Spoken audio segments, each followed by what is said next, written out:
Hi people, I just came across this post from Citizen TV, and the post was about Paul McKenzie, the one we've been hearing about here on the media, mwenye analid a cult whereby he's forcing his followers to fast so they can meet Jesus, and as a result a lot of people have died. So in this case, he was being reported for, kuna watoto walitoroka and these children were 4 of them. So but the case is, where are the children? As you can see, hata picha zilikuwa zimewekwa, and then there is someone who was, and this person was trying to defend Mackenzie. And don't forget, the post was made in 2019, and this person wrote, no matter what people say about Mackenzie, all are lies, and it won't stop me from following the path he is following, because at the end of the day, at the end, the will be out in Jesus' name. Time is coming when people will weep bitterly because of ignorance and persecuting the church.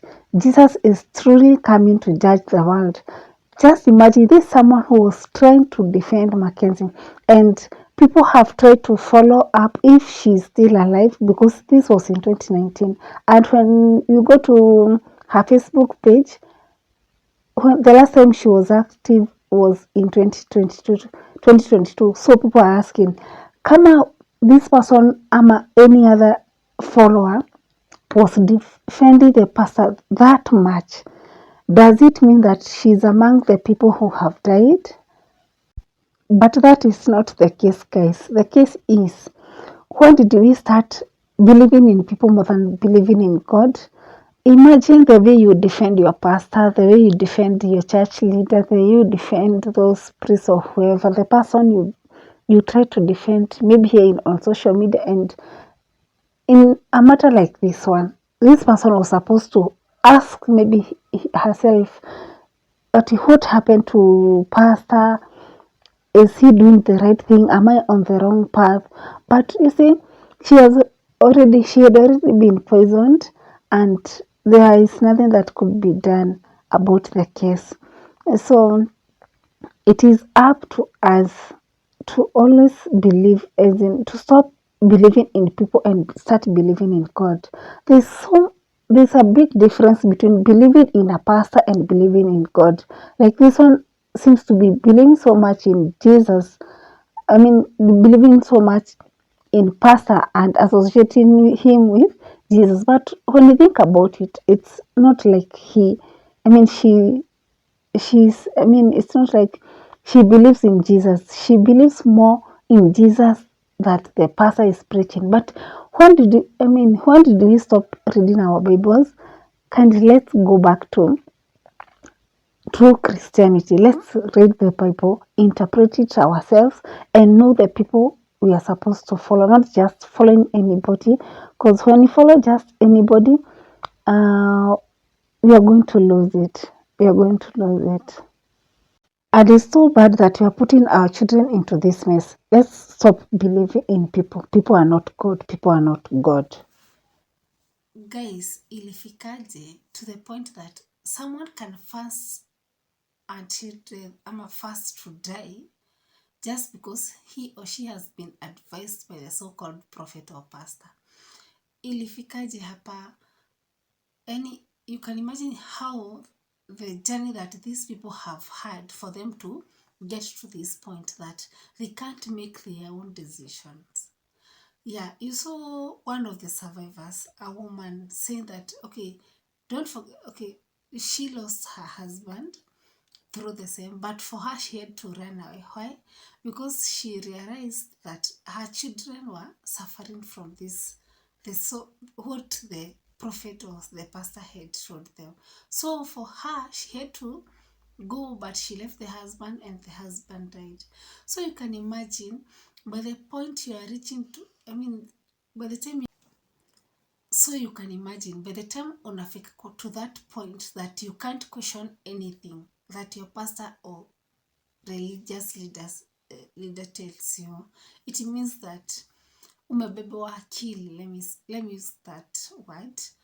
Yeah, that you can't even think for yourself. These are the people whom you tell leave your marriage, they leave. CG, stop educating your children, it's not good, it's not what, and they do it. Because just imagine about this a matter of life and death, and that at the end of the day, we've heard that many, and there could be a grave of that one people which the police are still looking for. They've not successfully identified it. But we just saw 4 people die last week. You can imagine how many have died without our knowledge. And this is someone who has been manipulating.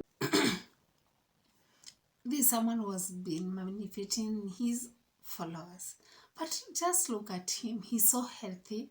While wenye walishikwa, they can't even do anything for themselves. Yeah, you see, but something that most of us do not understand is that these people didn't get to the point they are today. It has been a journey, and you know how it started. It started with believing that nikiombewa na fulani I'll get healed, nikiombewa na fulani all my problems are over. But why do you keep going to that person?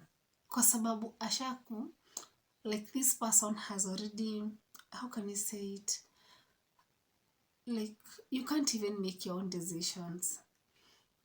But in real sense, these people can't heal, they can't. In real sense, these people can't heal you, they can't solve your problems. They are just normal human beings like us. Yeah, even those who have power, they've been given power by God. Maybe they have that gift of, maybe whichever gift they've been given by God. It's for them to pray for you, but it's up to God to heal you or to solve your problems. So let's not fall into traps of the fake prophets and the fake pastors. Someone asking you to kill yourself, or maybe to harm the people who loves you, or the people you're supposed to give love to. That is not someone who needs good for you. That's someone who is out here to hurt you. Yeah, so just like the McKenzie, whichever.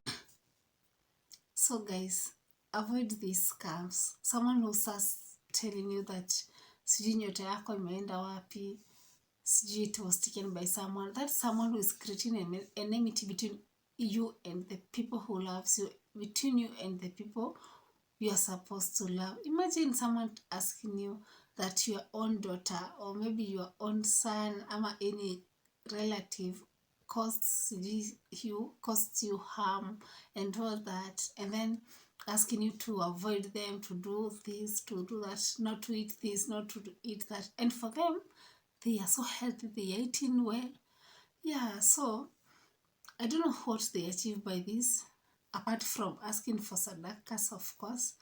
But it's up to us to be so cautious about the churches we are going, the people we are trusting. Yeah, these people, while they joined such kind of church, while these people started following this pastor, or while they started going to this church, it was normal. There were no red flags.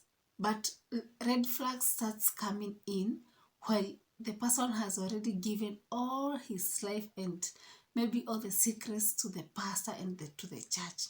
And then there are those supporters, or I don't know how to call them, the deacons or whoever, who help this pastor, and they are able to convince you. While you start realizing that this is a red flag,